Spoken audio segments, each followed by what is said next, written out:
Most companies don't fail because they aim too high. They fail because they settle. They settle for being good, and good quietly becomes the enemy of great. Somewhere between ambition and comfort, most organizations stop pushing. They hit a level where profits are acceptable, growth is steady, and survival feels guaranteed. And that's exactly where greatness dies. This is the central question Jim Collins set out to answer after years of rigorous research. Can a good company truly become great? And if so, how?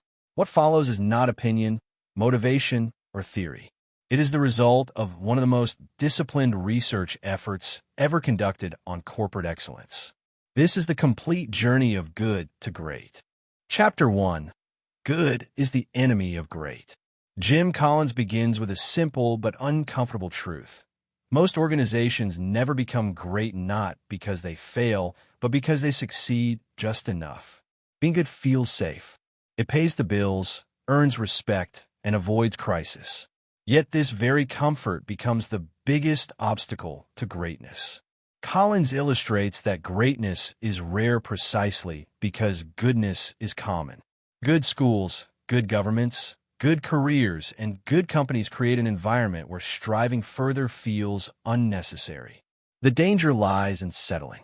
Once an organization accepts good performance as sufficient, it quietly abandons the relentless pursuit required for greatness. The origin of this book lies in a direct challenge to Collins' earlier research. Critics pointed out that many of the companies studied and built to last were great from their inception. But what about the vast majority of organizations that begin as average? Can they change course midstream? To answer this, Collins and his research team launched a 5-year study with a clear and demanding standard. They searched for companies that showed at least 15 years of average or below average performance, followed by a distinct transition point, and then 15 years of results that beat the general market by at least 3 times. This eliminated lucky streaks and one-hit wonders. The results shattered common assumptions. Companies like Walgreens and Fannie Mae, once unremarkable, delivered returns that far exceeded celebrated giants such as Intel and General Electric. These companies were not in glamorous industries, nor were they beneficiaries of sudden technological miracles. The core lesson of Chapter 1 is decisive.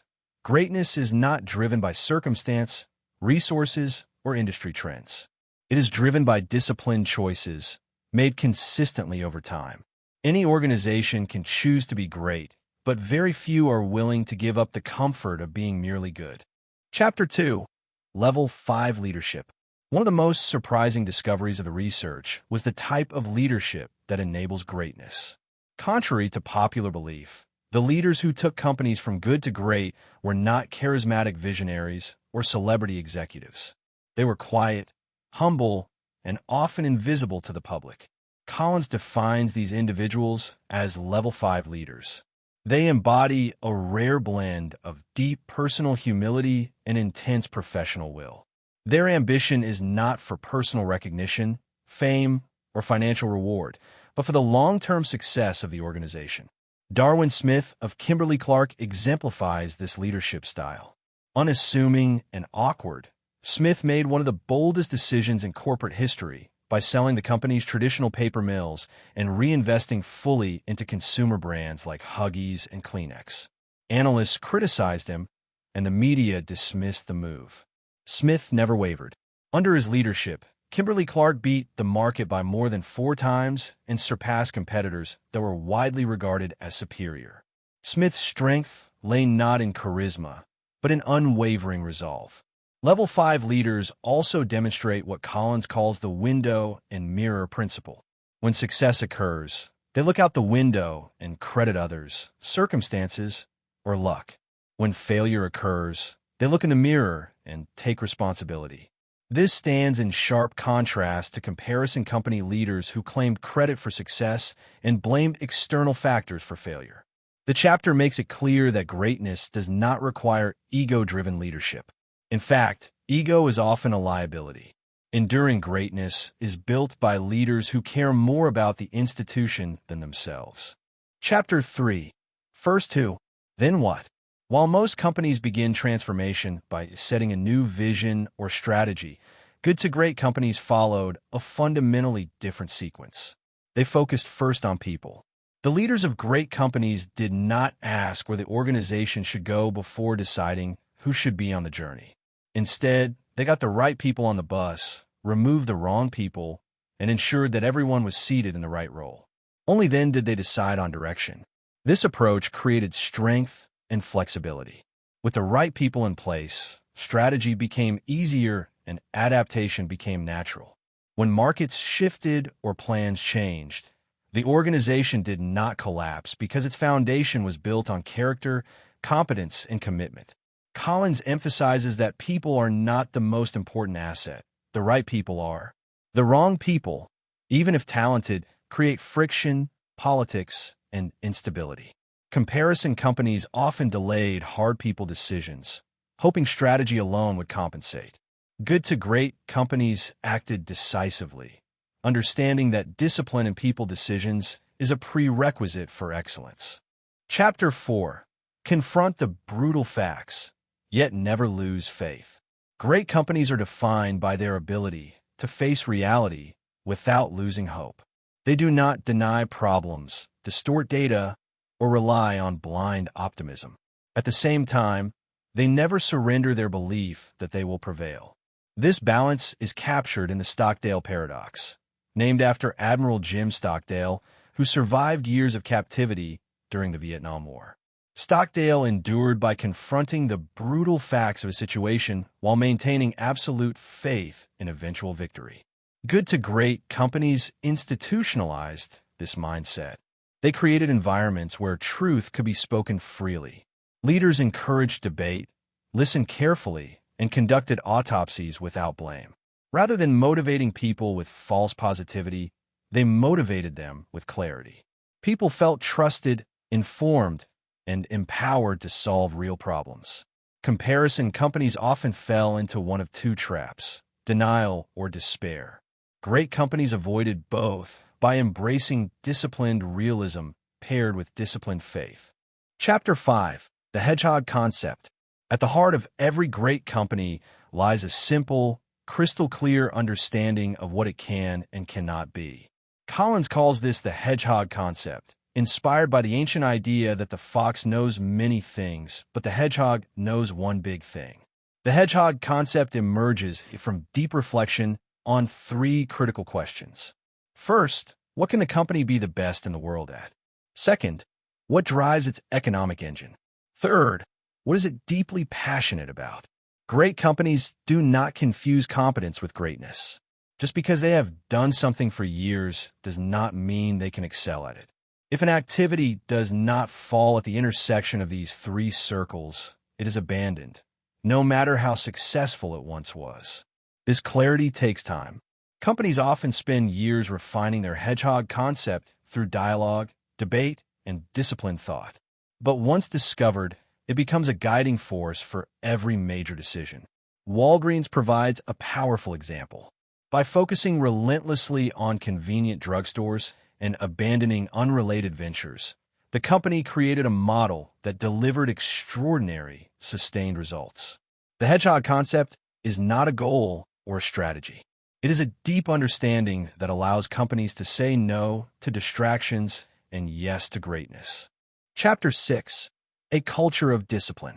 Great companies do not rely on excessive rules, rigid hierarchies, or constant supervision. Instead, they cultivate a culture of discipline, a system where people act responsibly not because they are forced to, but because they choose to. Jim Collins makes an important distinction here. Discipline is not the same as control. Control depends on layers of bureaucracy, approvals, and monitoring. Discipline, on the other hand, comes from clarity, shared standards, and self-accountability. Good to great companies begin with disciplined people. These are individuals who are internally motivated, who take responsibility for results, and who do not need to be micromanaged. When you have disciplined people, you don't need excessive hierarchy. Next comes disciplined thought. Leaders insist on rigorous thinking that stays tightly aligned with the hedgehog concept. Decisions are not driven by emotion, ego, or short-term pressure, but by a clear understanding of what truly matters. When disciplined thought is present, bureaucracy becomes unnecessary. Finally, disciplined action ensures that people consistently execute within clearly defined boundaries. Freedom exists, but it is freedom with responsibility. People are trusted to act, yet they're also held accountable to high standards. The most powerful insight of this chapter is that discipline works best when it is self-imposed.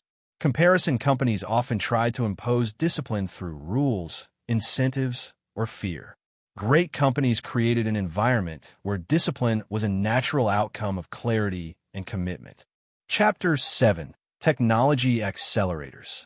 One of the most persistent myths in business is that technology drives transformation. Collins' research decisively rejects this idea. Good to great companies never use technology as the primary cause of their success. There was no single technological breakthrough that triggered their transformation. Instead, these companies use technology as an accelerator, a tool to increase momentum that already existed. The key difference lay in how technology decisions were made. Great companies adopted new technologies only when they fit squarely within their hedgehog concept. They were pioneers not because they chased trends, but because they applied technology with purpose and discipline. Comparison companies, by contrast, often reacted to technological change out of fear. They jumped on trends to avoid falling behind, investing heavily without a clear understanding of how technology aligned with their core strengths. Technology, Collins emphasizes, is neutral. It does not create greatness, nor does it guarantee failure. It simply amplifies whatever momentum already exists. If a company lacks clarity and discipline, technology will only accelerate confusion. Chapter 8. The Flywheel and the Doom Loop. One of the most misunderstood aspects of greatness is how it actually happens. Most people expect a dramatic turning point, a bold announcement, a new CEO, or a revolutionary strategy. The research revealed the opposite. Good to great transformations never occurred through a single defining moment. Instead, they followed the flywheel effect. Leaders pushed a heavy flywheel forward through consistent actions, disciplined decisions, and steady execution. At first, progress felt slow and unrewarding. Over time, momentum built. Eventually, breakthrough occurred, but only in hindsight did it appear sudden. Comparison companies lived in what Collins calls the doom loop. They chased quick fixes, restructuring, new strategies, new leaders, or flashy programs. Each disappointment triggered another drastic change, preventing momentum from ever taking hold. Greatness, Collins shows, is the result of patience and consistency. It looks boring while it's happening and obvious only after it's complete. Chapter 9. From Good to Great to Built to Last. This final chapter connects the ideas of good to great with Collins' earlier work, Built to Last. The distinction is subtle but critical. Good to great focuses on how organizations achieve, sustain superior performance. Built to Last focuses on how great organizations endure over decades and generations. The bridge between the two is purpose and values. While performance is essential, it is not enough on its own. Enduring greatness requires a clear set of core values and a purpose beyond profit. Great companies preserve their core values while continuously stimulating progress. They remain adaptable without losing their identity. This balance allows them to perform exceptionally while also standing the test of time. Collins closes by emphasizing that the principles of good to great are timeless.